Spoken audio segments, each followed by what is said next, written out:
Thinking positive is not enough if you're trying to manifest. Being delusional is not enough. You have to be that person. Anytime that you want to manifest something, you're trying to become a person that has that thing. Whatever you are trying to manifest, you're trying to step into a new identity. Being positive is just not enough. There has to be a plan. And here are some of the steps that have worked really well for me. Number one is you have to remove those limiting beliefs. We all have programming. It came from our childhood. It came from how we grew up, our surroundings, people we hung out with, TV we watched, everything. Everything programs us one way or another, positively or negatively. So we have to get rid of that programming. And whether you're in your 20s, your 30s, your 40s, your 50s, those are years of programming. So you have to reprogram yourself from what you believe to believing something that aligns with that manifestation. Number two is that you have to find a creative outlet. A creative outlet lets you be free, lets you be free from what's possible, whether it's drawing, painting, you get to create what you want. So number three, you have to get specific about what you want and write it down. Get specific about what you want and write it down. Not about the how you're gonna get there yet, but just what you want. Write that down. In order for you to believe that you can do something that's never been done by you or anybody you know, try things that you've never done in order to create that feedback loop. Something you've never done, you do it well, you don't, you try again, you try something else. You liked it, you get to know what you like, you get to know what you don't like, you put yourself out of your comfort zone. Our brains want to keep us safe, comfortable. So we are going to go for what's comfortable, but you have to get out there and try new things because that's what's going to create that confidence loop. And that over time adds up. Creates a track record for your brain to pull from and say, oh, I can do this thing because I did this thing. You have to be positive. You have to keep a positive mind no matter what. Anytime a negative thought comes in, you got to try to acknowledge it, but try to flip it. You have to find the positive in everything. It might not go how you want, but you have to find the positive in it. Your systems and habits define who you are. What you do every single day defines who you are. If you want to be a writer, you have to write every day. You have to write every single day. You want to be a runner, you have to run every single day. Your habits and what you do, your systems get you there.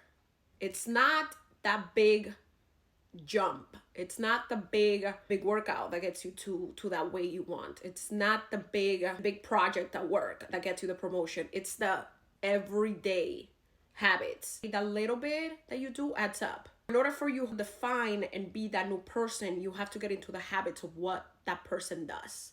You have to create self-belief by doing and trying. You have to build that self-belief because how can you believe in something that you've never done before?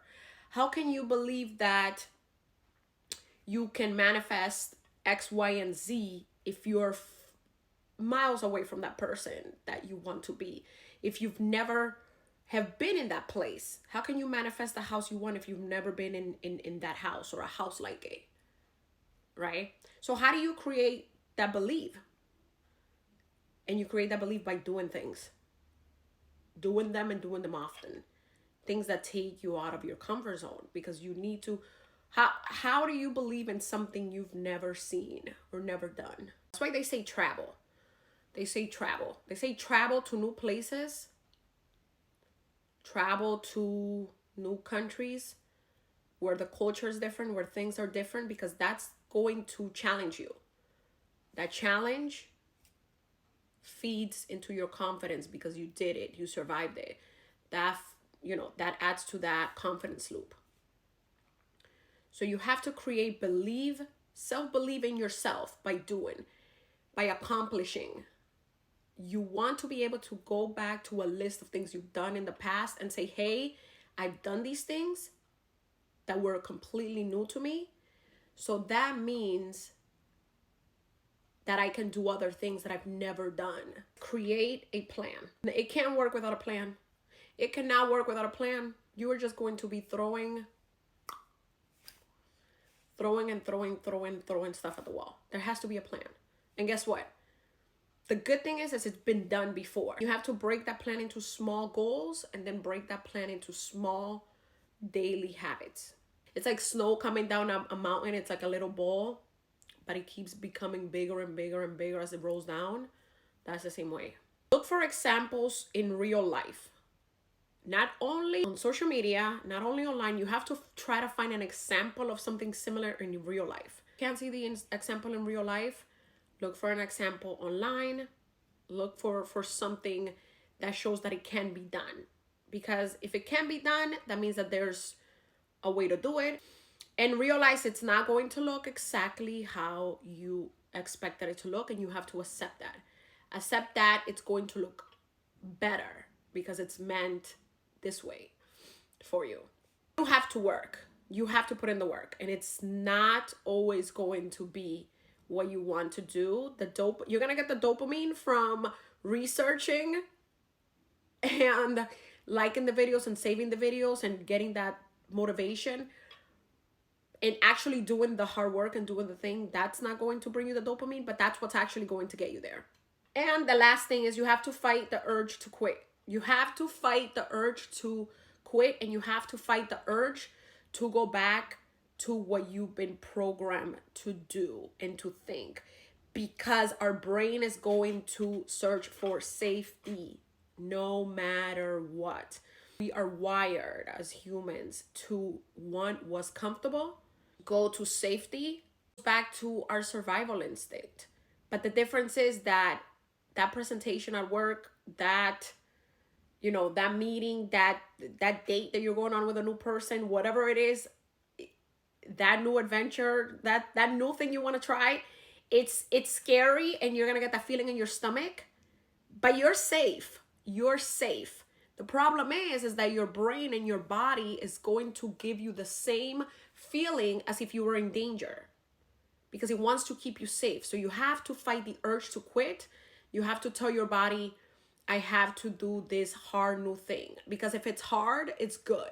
If it's hard, it's going to change you in a good way. Pressure makes diamonds. Will make you better, but you have to fight the urge to quit. You have to fight the urge to run back to your old habits. You have to fight the urge to do what you've always done, because what you've always done is what's kept you there. And if those are not the results you want, then you have to change it. And you have to fight the urge, because every single moment you will have the urge to do what you've always done and to go run back under the covers. It's different how we run to safety, but safety is not going to challenge us. It's not going to make us better. It's not going to make a diamond, baby. And just do it no matter what. Stop looking for the results, because you don't plant a seed today and expect the results tomorrow and expect to eat tomorrow. Stop looking at that. Trust yourself. Have faith in yourself. You're building a little notebook of all your accomplishments, and your brain is going to have somewhere to pull from. And that's just going to make you more and more and more confident.